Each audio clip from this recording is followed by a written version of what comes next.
Creating front-end internal applications kinda sucks these days. You need to research from the wide variety of front-end frameworks like React, Angular, Vue, and I'm sure many other candidates these days before finally picking one and using it to build your application. Most of us just want to set up a pretty basic user interface with maybe some custom functionality, but we don't want to bother with learning all of these sophisticated components of these front-end frameworks. I don't know about you, but I just don't have the time or willpower to spend 15 plus hours researching from one of these different frameworks before finally picking one, learning about all the intricacies, and then struggling for days as I try to put together a basic front-end application. It's just not worth the time. Now allow me to introduce you to a software tool called Retool.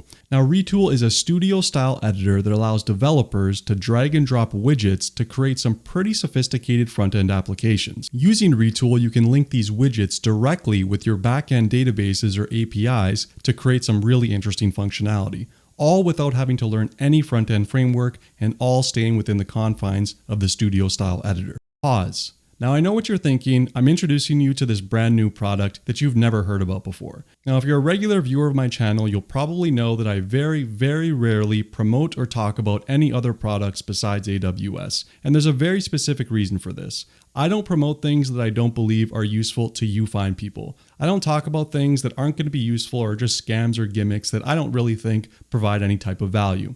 Now Retool is something different and something pretty special. I've used it for the past couple weeks and I have to say that I'm really impressed with what I've seen. Now in all honesty, I am getting paid to review this product. However, I'm not sugarcoating anything. Everything that I tell you from the beginning of this video to the end is my pure, honest, unfiltered feedback. So next I want to tell you about more of the features of this product, and then we're going to do a quick demo of this thing in action. So let's get to it. Alright guys, so before we get into the live demo, I just wanted to give you a quick little tour of the Retool website to highlight some of the features that are available to you that I didn't talk about in the introduction. So you can see here, this is just kind of a visual of what the studio style editor looks like. You can see this person is building some kind of CRUD app that allows you to specify some inputs. We got some data-driven charts that are over here. And then at the bottom section is where all the database integration takes place. So you can see this person's integrating with Postgres here, Google Sheets. This looks like Firebase, another Postgres table, and then of course a S3 data set. And on the right here is where you have all the widgets that are available to you. In the time that I was using it, it had all the different types of UI features that I thought would be useful. So really it's going to be everything that you need to build a pretty sophisticated application. You can see here as well, it's used by some of the top companies in the world, companies like Amazon, DoorDash, Peloton, Coinbase, Unity, NBC, NFL. There's some really heavy hitters here, so you can start to see how valuable this tool is. The fact that it's used by all these different companies, in my opinion, does say a lot. Now I want to go down here. So yeah, this is more on the building blocks. This just highlights some of the widgets that you can create and integrate with your applications. Not really too much to say there. You can see there's charts, there's maps, there's wizards, there's forms, there's more charts, there's lists, there's tables. We're going to see some of these things in action, but just gives you a little bit of a preview. And this is honestly one of my favorite parts, the fact that it has so many different integrations that you can connect to. So you can see here, there's like MySQL, Snowflake, AWS, Cassandra, GitHub, S3, MS SQL Server. And this is one of the things that I really like about Retool is that it is not platform specific. It doesn't really care if your infrastructure is hosted on AWS, if it's hosted on Google Cloud, if it's hosted on Azure. It doesn't really matter in the eyes of this application. So it's extremely useful in bridging all of these different technologies together. So this is really one of the things that I wanted to emphasize as one of the strengths of Retool is the fact that you can integrate with all of these different data sources in one place to build some pretty sophisticated applications. And then down here you can see there's just some samples on reading and writing, so you can create and update your queries that you want to perform directly in the studio style editor, so you don't need to go and create stored procedures or anything like that. This is just a demonstration of using MongoDB here, it looks like. And then this is something that I wanted to highlight as well. This thing is built for developers by developers. As I was using it, there's a lot of functionality that you can tell that the developers that were building it knew the types of problems that front-end developers face pretty regularly. Things like input validation, things like triggers. There's a whole bunch of details here that you can tell they really thought about. And then going down, just skipping over this part here, but I want to go to the fact that it's used by all these types of developers. Corey Quinn's a really popular guy in the AWS space, and these are couple very popular voices in the community as well. So you can see there's some very positive things to say for this company overall. Now I wanted to quickly go back to integrations here at the tab. So you can come here to learn about the integrations that are available to you. As you can see, there are quite a few across all types of different vendors. So it's definitely something to look at if you are integrating with one or more different providers and you want to build an application that bridges the gap. Now, another thing that's really cool is the variety of templates that are accessible. So if you're just starting from scratch like I was, you may want to take a look at a bunch of these different templates because they give you a good starting point to understand what this tool is actually capable of. Or if you want, you can start from scratch and just kind of figure it out as you go. Personally, that's what I did, but these things kind of show you what this tool can do. Now, there's a couple examples here like Slack Notifier, S3 File Explorers, and this really just demonstrates the capability. So you can take a look at this, play with this. This will give you a good base and a good starting point, and then you can go ahead and modify the templates to make them work for your specific use case. All right, so that's about it for the tool as a whole. I wanted to take you over into the DynamoDB console now just to show you the data that we're going to be interacting with and introduce you to the toy example that we're going to be working with for this demonstration. So let's go there now. All right, guys, so here we are in the DynamoDB section of the AWS console. You can see here I have my customer orders table. It has just a small data set here, but it's enough to show you how this tool works in action. All right, so what we're going to be working with is an e-commerce application or an e-commerce simulation for an application. So we have a customer ID, we have an order ID, we have an order date, we have an order state, and an order total. And what I'm going to be kind of simulating is a tool that wants a manual approval workflow for when certain orders are above a certain threshold. So for example, these bottom two orders here, the order totals are $221 and $772. So in my hypothetical use case, I want to flag these orders that come in as pending automatically, and we're going to be relying on an external system to do this. However, in our front-end tool, we want to surface the pending orders in this tool and give the reviewer the ability to vet out this order and the customer and the past history of this customer to see if they think that this order is a suspect for fraud. So that's the kind of example that we're going to be working with here. So again, this is what the data looks like. It's very simple, but we're going to be going through how to access this data, how to filter for certain attributes, how to query for certain customers, and a whole bunch of different use cases that you'll see in a moment here. Here's a quick preview of the dashboard we'll be making in the next steps. It took me about 30 minutes the first time I tried and about half that the second time around. So you definitely get used to the interface and the tools as you play with Retool more and more. So let's head over to Retool now and set this thing up. All right, guys, so here we are in the editor. If it's your first time using Retool, there'll be a kind of tutorial that pops up that walks you through some of the different components here. But let me just give you a brief little introduction. This is your main section here in the center. This is where you're going to be dragging and dropping all of your different widgets. Over on the right-hand side here is your widget selection menu, and optionally, whenever you have a widget selected, it's going to be where you specify some of the actions and settings of that widget. And over at the bottom section here, you have access to the kind of query builder or query transformer section. I know they're called queries, but they're also updates. So they're all CRUD operations here. So this is where you're going to build your library of different query operations and then link them with the UI components that are going to be in the center here. So let's just get started right away. So what I want to do first is I want to create a table here that's going to have all of our customer orders here so that the person can see all of the pending orders that are subject to review.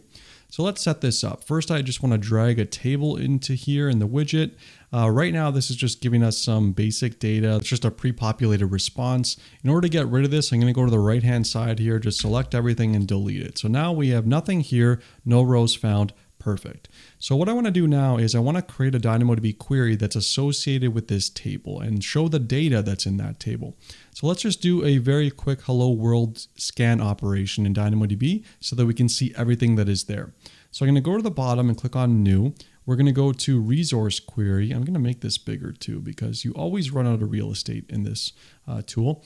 So by the way, if this is your first time using Retool, it's going to ask you for IAM credentials for DynamoDB. You need to have a IAM user with all the permissions that are associated with what you're trying to do. If you're trying to do updates, you're going to need the update permissions. If you're trying to do reads, you're going to need read permissions. So make sure that the user has the right permissions or else you're going to run into problems later on. So let's select a table. Mine is, in this example, called customer orders table. The method that we're going to use is going to be the scan method. And let's just click on preview really quick, and you can see it's successfully running that scan operation. And we're going to click on save and run now. So you can see this is saved. However, it is not showing up in our table. So how do we link these two things together? So let's click on this table. It's already selected. And over in the top right here under data, Retool has this great templating language that allows you to access properties of queries, in this case dynamically, and it looks like double open close brackets, or squiggly brackets, that is. So we're going to type in here, we're going to say query 1, and this is going to be the input source for us here. So we're going to say query1.data.items. And this is going to give us access to all those items. And you can see automatically it just started showing that data without us having to do much at all. So what I want to do now is I don't want to show all of this data, right? I don't want us to see the approved and the pending. I just want to see the pending. So now we need to modify the query that we just created to only query for those items that are currently in the pending state. So let's try that. Let's say, first of all, I want to rename this query. I want to call this something a little bit more representative. So pending orders query. Cool. That looks good. Close on this, make some more room. All right, so now what we need to do is we need to specify an index. I have a global secondary index on the order state attribute. So I need to specify that index in order for us to look up the orders that are in pending state in constant time. So I'm going to say order state dash order ID. I think it's capitalized. Yeah, that looks right. And dash index. And then for the, actually, you know what? I forgot to change the method. We need to change the method to query or else this won't work. All right, so for key condition expression, we need to say order state is equal to value 1. And now we need to go down to the bottom for expression attribute values. And we need to say value 1 is equal to pending. And don't worry if you don't understand this particular language. This is very specific to DynamoDB. So, don't feel lost if you don't understand what I'm typing here. But the idea is we're just filtering for the particular orders that are currently in pending state. So let's click on preview now. This is working correctly. Only 2 items returned. Click on save and run. And now you can see this is only returning those 2 items. Now, while I'm here, I want to do some additional things on this widget. I just want to reorder this stuff. You can see it's in a weird order right now that isn't really representative of what I had in Dynamo. So let's say first we want the customer ID, then we want the order ID, and this is updating in real time if you're looking at the table on the left here. Let's say order state is next, and then, order date before order total. That is looking good to me. So we have our data all set up now and showing. Now my next step is that I want to add a button down here in the studio editor, that is, that says approve selected order, okay? So it's going to basically be a button that says whenever I select one of these orders and I consider it to be an approval candidate or I want to approve it, I'm going to click on this button and it's going to change that state from pending to approved. So let's make that happen. So what we want to do is I'm going to go back to insert on the right here, and we're going to drag a button into place rather, if this works. There we go. Let's make this a little bit smaller. It's a little bit too bulky. And we want to change the text here. So let's say approve selected. And we're going to change the background color to something a little bit more cheery and indicative. Yeah, so bright green looks good to me. All right, so the button is created, but now we need to create a new query or operation that's going to update our item from pending to approved. So let's do that now. So we're going to go to new query and select table, customer orders table. This one's going to be a update item operation. And under key, this is where we need to specify some additional details. So actually, you know what? I want to rename this. So let's say this is approved. Or approve. Yeah, approve. That's fine. Anyways, we need to specify some details here in the key section. Now, because my DynamoDB table's partition key is customer ID and the range key is order ID, I need to specify both in order to perform an update. So let's do that now. So we're going to say customer ID, and we're going to use this cool Retool templating language, which is going to dynamically allow us to pull items or pull values that are present in our selected table right now. So we're going to say double open curlies, and you can see the autocomplete is doing its magic right now. So table 1, selected row data, and we're going to say customer ID. Perfect.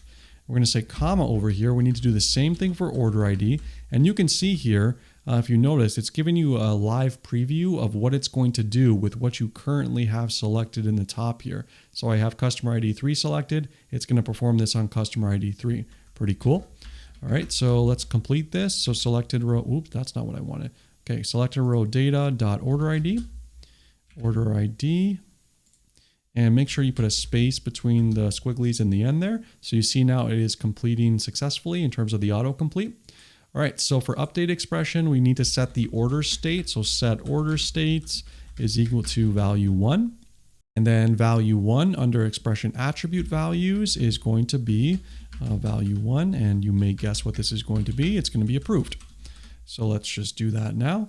All right, so unfortunately, if I press preview right now, it's going to actually perform the update, and this record's going to disappear because we are only looking at the records that are pending. So let's just click on preview right now, and okay, that worked. If I click on refresh, this should have disappeared, which it did. Great. So we're going to save this. And now you're going to see I have this selected. I'm going to click on approve, but this isn't doing anything, right? It's not refreshing the data. What gives, right? And you can see if I click on refresh, it's not doing anything at all. That's because we haven't added a click handler. We haven't linked this button with the query yet. So let's do that. With the button selected, I'm going to go over to the right-hand context menu over here. We're going to go to event handlers. We're going to click on new here. And we're going to say, yeah, click is good. We're going to trigger a query, and it's going to be the approve query. You can add debounce here, which is effectively a delay between how often the person can press the button, but that's not necessary for this example. So that's good. And yeah, I think that's all you need to do. So let's try this now. I'm going to have this selected. We're going to click on approve, and approve ran successfully. Let's refresh. And you can see now we have no data left. So I'm just going to go back to my database really quick and change the states back to pending for these 2 rows so they start showing up here again. All right, so I just changed the data back. Let's click on refresh now. There we go. So we got our data back perfectly.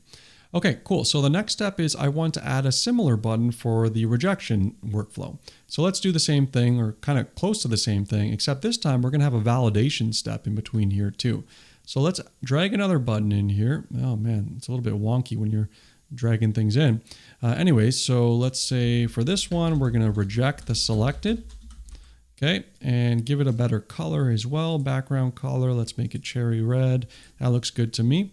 Okay, cool. So again, we need to create a new query. Now it's going to be very similar to what we had for approve. So let's just, actually, let's click on this one and then go to duplicate, and let's name this to reject. And it's going to be basically the same thing as what we have here, except that we want this to be rejected. All right, so again, I'm not going to click on this. I'm just going to click on save. It's not going to run, but we're going to test this later on. I want to do one extra thing here before we do that. So let's try this out. Now, what I want to do, the extra step is I want to add a text area box here that says why the person is rejecting this particular order. So it's going to be a free-form text area, and I want to add input validation such that the person can only click this button once this text box is filled up with text that indicates why they are rejecting the order. So let's set that up. So I'm going to go to the right where it says text area. I'm going to drag this, if I can, underneath here. Let's shrink this a little bit. And okay, so label, I don't like the way this looks. Let's change the label to, what does this say? Rejection reasoning, maybe? Yeah, that makes sense. Cool. And let's change the placeholder text. Instead of enter value, I got to click on this again, don't I? Yes. Yeah, placeholder text is enter a rejection reason, min 10 characters. Okay. And I also want to rename the widget if I can. So from text area 1, and you can actually do this for all of them, like it's default, just some pretty useless names like table 1, button 2. So you can go to the top here and just rename this. So let's call this reason, for example. Okay, cool. So that's great. What I want to do now is for the button, I want to add some logic here to say only activate it when this condition is true. So in order to do that, with the button selected, I'm going to go to the right under the disabled section. And what this is going to allow us to do is specify some logic such that whenever this evaluates to true, the button is going to be disabled. So let's say, open squiggly brackets there. Let's say, and remember, the rejection reason is called reason now. That's the name of the widget. So let's say reason.value.length. Actually, we don't need length here. Let's just say reason.value is double equal to blank, so double space. And this is only relevant because by default, it's just going to have a value of empty. So you need to specify something there. And then or reason.value.length is less than or equal to 10. So those are the two conditions that I want to specify, right? So it needs to be not blank and it needs to be at least 10 characters long. So far, so good. All right, so now we have a reason here, but we need to update our rejection query to take the reason and add it as another row or another column rather to this table. So how do we do that? We're going to go back to the reject query. And we need to, so we need to add another thing here. So let's say, reason is equal to v2. And now we can go down here and say, what is v2 equal to? Well, v2 is, we're going to use templating for this, and it's going to be reason.value, right? It's just going to be whatever the value is in the value box. So that looks good. So let's click on save first. And first I want to just validate that the validation is working. Validate that the validation, that doesn't make sense. Anyways, I want to make sure that this is working correctly. So let's type in some characters, make sure this shows up. Hello world. You can see that the input validation worked. It is lighting up when I type 10 characters. So that is perfect. Now let's just test this end to end. Actually, did I set up the click handler for rejected? I don't think I did. Yeah, I didn't. So that's one thing we need to do first, which is to set up the click handler. Going to go to new over here, trigger. Yep, we want to reject. Perfect. So let's click on that. And this should make it disappear. Actually, you know what? I have an error here. I wonder what the error is. Let's take a look here. Oh, you know what? I forgot a colon here. Of course I did. All right, let's try that again. Click on save. And let's do it for this one. Number 3, reject. And that worked. Success true. Click on refresh. By the way, I'm clicking on refresh every time, but I'm sure there's a way to do this automatically. I just haven't figured it out yet. I found out later that auto refresh is supported by attaching a success event handler to your query. Doing so will trigger a data refresh anytime the source query is executed. You can see how to set it up in the image on your screen. Anyways, you can see now it has disappeared. I'm going to go back to my database really quick and I'm going to change this back to pending. And what you should see after that is that there should be a new column here for the reason, right? The reason that we just added, which is hello world. So I'm just going to click on save in my database. So that is now updated. I'm going to click on refresh now, and there you go. You can see that the new column is there. This obviously doesn't make much sense now because this is already rejected, but this is just giving you an idea of what's going on in the back end.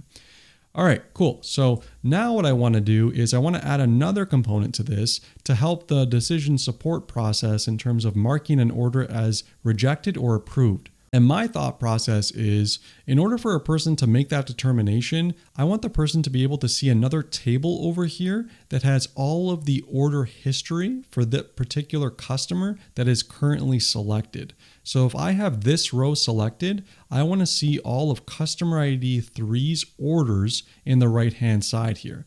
And my thought process behind this is that if I have an order that's subject to rejection, a good way to make the determination is whether or not that customer has some order history with us. If they have a lot of order history, then they're probably fine. We can approve the order. If they're a brand new customer placing an order for a very high value amount, maybe we want to do some additional approval workflows, like, I don't know, call them, make sure their address is valid, things like that. So let's make that happen. And it's pretty similar to what we already did, but let me just walk you through it. So we're going to drag another table in here. And again, delete all this junk. That's good. Now we want to create another query, and this time, it's going to be pretty similar to our pending orders one. So let's just duplicate that, and let's say order history. Yeah, that's fine, order history. Okay, so now we don't need this index anymore. Key condition expression, we just want customer ID now. And we need to go down and change this. We don't want pending orders. We want template language, table one selected row.data. That's good. And we want the customer ID. And there you go. And let's click on save and run. And now, I forgot. We need to actually associate this table with the order history widget, or order history query, that is. So let's just do that really quick. So it's going to be order history.data.items, and this should auto propagate. There we go. So we see that customer ID 3 only has one order, and it's this order. And if we click on this guy now, it should auto update, which it does. So you see all of the order history, you see the dates here. Okay, this guy has some history for us. So we probably want to mark this one as approved, and that should refresh automatically. Once you click that, there you go. And this one you'd probably want to click as rejected. Looking pretty good. So now I think we're pretty much done for this application. Let's take a look at what this will look like in the browser from the end customer perspective. So we're going to go to preview in the top here. This is going to launch kind of a full-fledged browser here to give us a preview of the tool. And you can see now this is what the thing will look like. This is much less cramped than it was before in the studio editor. So you have a lot more real estate to work with. And if you want, you can go to share now and just share the URL with someone that you want to share it with and deploy that out if you want. And you can make it public if you like. There's a whole bunch of options available to you here. So that is all about Retool. I just want to quickly talk about pricing now. So let's head over to their pricing page really quick. So here we are on the pricing page of Retool. So I want to point out that there is a free tier that's available to you. It costs you absolutely nothing to try out. And these are all the features here that are available. There's also a team option that gives you access to everything in the previous option, plus some additional things here like use apps in user mode, add staging, and version releases. And then the business tier is a little bit more full-fledged in terms of features. So permission groups, audit logs, custom components, access volume discounts, and the enterprise one gives you even more interesting things like integration with Okta, which is kind of an authentication provider, version control, custom integrations with the Retool engineer, which is like absolutely dope, by the way, that you can even do that. And then you get dedicated support as well. So this was Retool, guys. I hope you enjoyed this demo. Let me know what you think about the tool down below. And honestly, I can't say more positive things about this tool over the past little while of testing it out. I hope you'll give it a try at retool.com, and thanks so much for watching.